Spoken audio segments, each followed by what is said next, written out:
Imagine living in a country where 2/3 of the population is under the age of 30, where most of the population is under the $1 a day poverty line, and most of your lighting is from small paraffin lamps with wicks. What's up everybody, my name's Ty, and today we're talking about Safemoon in the Gambia. Before we get started, I'm not a professional on Safemoon or the Gambia, so I encourage you to do your own research on these topics as well. Now with that said, let's get into it. In 1999, it was estimated that 57% of the population were below the US $1 per day poverty line. The families in poverty don't have enough income to provide the barest minimum of food, shelter, and clothing. Most of those living in poverty are rural families relying on small-scale family farms for their livelihoods, and unable to increase their incomes as they're unable to afford investments in mechanization, fertilizers, insecticides, and seeds. In the main towns, piped water and electricity is mostly available, but in rural areas, it's pretty rare. Most of the lighting will come from paraffin lamps and the water comes from wells. The UN's Human Development Index, which combines income, health, and education indicators, places the Gambia at 161 out of 174 countries, putting Gambia firmly in the low development category. The population is about 2 million people and they have 6 main political parties. Most Gambians live in rural areas and they rely heavily on peanut production and export. The population is 96% Muslim, with the rest carrying Roman Catholic and traditional beliefs. 2/3 of the population is under the age of 30 and 36% of the population is under the age of 15.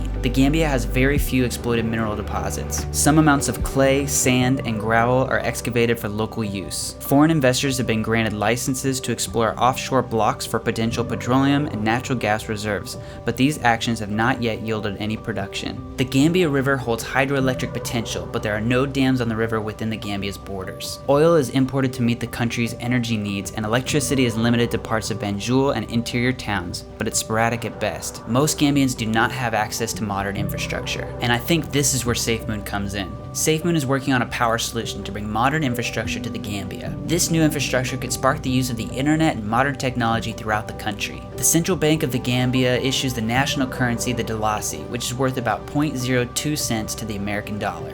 Now imagine what would have happened to the country of the Gambia if you gave each family $100 of Apple shares in 1998. The country would look completely different, and a lot of the issues that they face today would no longer be present. If this new infrastructure that Safemoon is implementing gives families access to cryptocurrency before its peak, it's going to make a huge ripple effect in the economy and change families for generations. Through a little bit of research, we can see that John Crony, the CEO of Safemoon, is also the Chief Data Officer at the Barajali Group. The Barajali Group was established in 2019 and manages to support foreign direct investments and long-term development in the Gambia. The focus is to support projects and revitalize and transform the economy of the well-being of all Gambians. The main things that this group is focusing on is agriculture and fisheries, infrastructure, and transportation. Through Safemoon's technological innovations, their partnership with the Barajali Group, and a dedicated team, I think we can see changes in the lives of Gambians for generations to come.